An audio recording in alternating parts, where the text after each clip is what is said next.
अस्सलामुअलैकुम, welcome back to another video.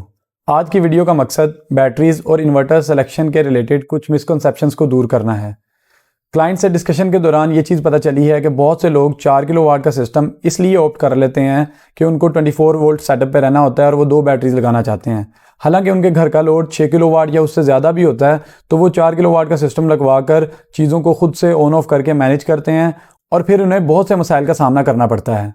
तो जब भी आप इन्वर्टर चूज़ करने लगें तो आपने अपने लोड से एक्सेसिव पावर का इन्वर्टर चूज़ करना है, ताकि कल अगर आप कोई लोड ऐड भी करते हैं, कोई एसी आप ऐड करते हैं, तो आपका इन्वर्टर कैपेबल हो कि वो आपके लोड को ड्राइव कर सके।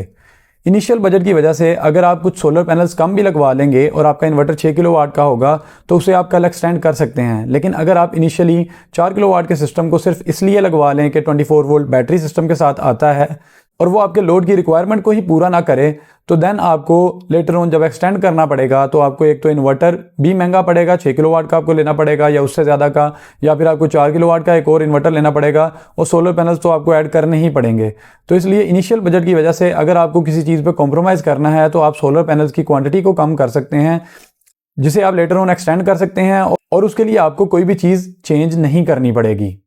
दूसरी बात जो मैं बैटरीज़ के रिलेटेड कर रहा था, अगर आप सिर्फ 4 किलोवाट का सिस्टम इसलिए चूज़ करते हैं क्योंकि उसके साथ 2 बैटरीज लगती हैं और आप से 200 एम्पेयर की कोई एक बैटरी लगाना चाह रहे हैं उसके साथ, तो आप वही 100 एम्पेयर की अगर 4 बैटरीज ले लेंगे, एक तो आपका सिस्टम 48 वोल्ट हो जाएगा, आपका 6 किलोवाट का सिस्टम हो जाएगा जिस पे आप एक्सेसिव लोड भी ऐड कर सकेंगे और फिर उसकी ना कॉस्ट में कोई फ़र्क आता है। जितने की आपको 200 एम्पेयर की बैटरी मिलेगी उतने में आपको 100 एम्पेयर की 2 बैटरीज या मे भी थोड़ा सा ऊपर डाल के 100 एम्पेयर की 2 बैटरीज मिल सकती हैं, जिससे आप इजीली 48 वोल्ट सिस्टम पे भी मूव कर सकते हैं। जिससे आप इजीली 48 वोल्ट सिस्टम पे चले जाएंगे, आपका बैकअप भी सेम रहेगा, कॉस्ट में भी बहुत ज़्यादा फ़र्क नहीं आएगा और आपका सिस्टम फ्यूचर प्रूफ भी हो जाएगा।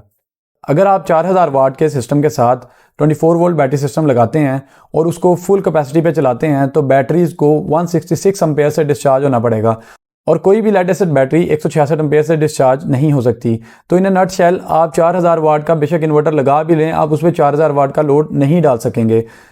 इसके बरक्स अगर आप 6 किलोवाट सेटअप पे जाते हैं जो कि 48 वोल्ट सिस्टम होता है, तो उसमें आपको एक बैटरी 125 एम्पेयर से डिस्चार्ज करनी पड़ेगी, जो कि 24 वोल्ट सिस्टम से बहरहाल कम है, लेकिन स्टिल 125 एम्पेयर्स भी पॉसिबल नहीं है किसी भी बैटरी के लिए discharging current. Lead acid battery की मैं बात कर रहा हूँ। इसके बाद जो नेक्स्ट सिलेक्शन के टाइम पे हम देखते हैं तो tubular battery versus lithium battery की एक चीज़ आती है। अब ट्यूबुलर बैटरी अगर आप देखें TX 2500 वो आपको 70,000 के करीब पड़ रही है, जो आपको 4 बैटरीज लगानी पड़ेंगी और वो 2,80,000 में आपको कॉस्ट करती हैं। उसके अलावा टर्मिनल्स, ब्रेकर्स और उसकी वायर को ऐड करके आपको एटलीस्ट भी 10,000 रुपया मजीद उसमें लग जाएगा, जो कि 2,90,000 रुपये टोटल बनते हैं। और आपकी लिथियम बैटरी 5 किलोवाट की आपको मैक्स पावर या किसी भी और कंपनी की 3.5 लाख के करीब मिल जाएगी। अब जब आप लिथियम बैटरी को किसी भी ट्यूबुलर बैटरी से कंपेयर करते हैं, जैसे फॉर एग्जांपल अगर ट्यूबुलर बैटरी 200 एम्पेयर आवर की है तो वो करीबन आपके 10,000 वाट की आपकी इंस्टॉल कैपेसिटी बनती है।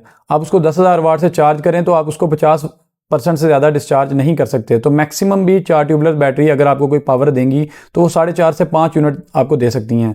जबकि अगर आप लिथियम बैटरी को देखते हैं और वो 5 किलोवाट की है तो वो 5 किलोवाट ही चार्ज होती है और 5 किलोवाट पूरी आप उसको डिस्चार्ज कर सकते हैं। 100% चार्ज और डिस्चार्ज होने की कैपेसिटी रखती है लिथियम बैटरी। उसके अलावा जब आप उस पर हैवी लोड भी डालते हैं तो अपने वोल्टेज को ट्यूबुलर बैटरीज की तरह ड्रॉप नहीं करती और आपका कोई भी heavy load like AC, water pump easily lithium battery पे चल सकता है। जबकि अगर आप उसको ट्यूबुलर बैटरी पे चलाएंगे वो चल तो जाएगा लेकिन बैटरी की लाइफ को इवेंचुअली अफेक्ट करेगा।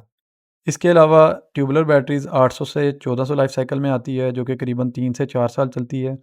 जबकि आपकी लिथियम बैटरी 6000 लाइफ साइकिल के साथ आती है, जो 10 साल तक चल सकती है, जिसमें आप हैवी लोड भी उस पर डाल सकते हैं और आपके 100% उसको चार्ज या डिस्चार्ज भी कर सकते हैं। और दिन के औकात में क्योंकि वैसे भी आपका सोलर पे सारा सिस्टम चल रहा होगा तो लाइट बंद में भी आपका सोलर इनफ होगा और वो प्रोवाइड करेगा आपके सारे हैवी लोड को। अगर आपका एक हाइब्रिड सिस्टम है और आपके घर में नेट मीटरिंग भी हुई है तो दिन में तो आपका बैकअप सोलर आपको दे देगा और रात के बैकअप के लिए आप कोई भी 100 एम्पेयर की लेड एसिड बैटरी भी अगर इंस्टॉल करें, जो कि करीबन 25,000 के करीब आपको कॉस्ट करेगी, तो 1 लाख रुपए में आप अपना इनफ बैकअप ले सकते हैं, जिसमें आपका लाइट लोड चल जाएगा और हैवी लोड लाइट बंद में बंद हो जाएगा।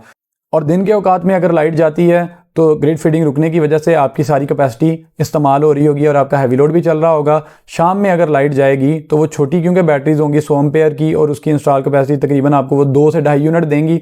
तो फिर भी आपके 3 से 4 फैंस अगर हों और लाइट्स कुछ हों, वो आपके करीबन 4 से 5 घंटे निकाल सकते हैं। तो मज़ीद इस तरह की वीडियोस देखने के लिए हमारे चैनल को सब्सक्राइब करें और इस वीडियो को दोस्तों के साथ शेयर करें। अल्लाह हाफिज़।